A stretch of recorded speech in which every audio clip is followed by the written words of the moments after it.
একটি প্রশ্ন দিয়ে শুরু করা যাক। বিচ্ছেদ কি এতই সহজ? সাম্প্রতিক সময় সামাজিক মাধ্যমে ভাইরাল হওয়া একটি ভিডিও মুহূর্তে স্তব্ধ করে দিয়েছে দেশবাসীকে। ময়মনসিংহের সেই দৃশ্যে দেখা যায় আনুষ্ঠানিক ডিভোর্স শেষে এক মা তার 5 বছরের ছোট মেয়েকে বাবার কোলে দিয়ে চলে যেতে চাইছেন, কিন্তু মেয়েটি কোনোভাবেই মায়ের কাছ থেকে আলাদা হতে চায় না। অসহায় শিশুটির কান্না, আঁকড়ে ধরা হাত আর মা ডাক চারপাশের বাতাসকে ভারী করে তোলে। কিছু সময়ের জন্য ভাষাহীন হয়ে পড়েন সেখানে উপস্থিত সবাই, এমনকি বাকরুদ্ধ হয়ে যায় মীমাংসায় থাকা বিচারকও।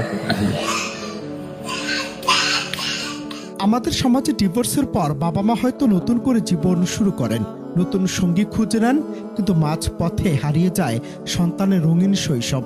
ভাইরাল হওয়া সেই ভিডিওতে দেখা যায় মেয়ের পরিবার কোনোভাবেই 5 বছরের এই শিশুটির দায়িত্ব নিতে রাজি নয়।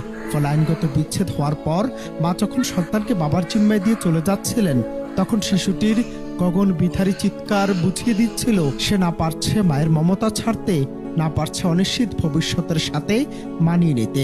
এই অবুঝ শিশুটির কি অপরাধ ছিল যে তাকে এভাবে ত্যায্য করা হলো? আমাদের সমাজে তুচ্ছ কারণে সংসার ভাঙার প্রবণতা দিন দিন বাড়ছে, কিন্তু সে ধ্বংস স্তূপের নিচে চাপা পড়ছে হাজারো সন্তানদের ভবিষ্যৎ।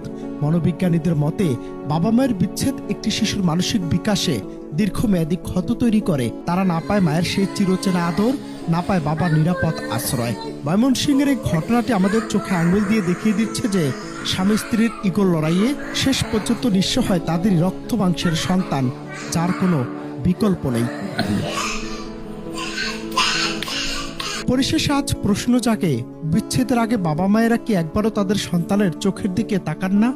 আজ যখন সামান্য মনোমালিন্য আলাদা হয়ে যাওয়ার সিদ্ধান্ত নেওয়া হয়, তখন সেই অবহেলিত শিশুটির অন্ধকার ভবিষ্যতের দায়ভার কে নিবে? ময়মনসিংহের এই শিশু কন্যাটির আর্তনাদ যেন সমাজের প্রতিটি দম্পতির জন্য একটি সতর্ক বার্তা। বিচ্ছেদ কেবল 2 ব্যক্তির আলাদা হওয়া নয়, বরং একটি সাজানো পৃথিবীর ধ্বংসাবশেষ, যার সবচেয়ে বড় ভুক্তভোগী অসহায় সন্তানরা।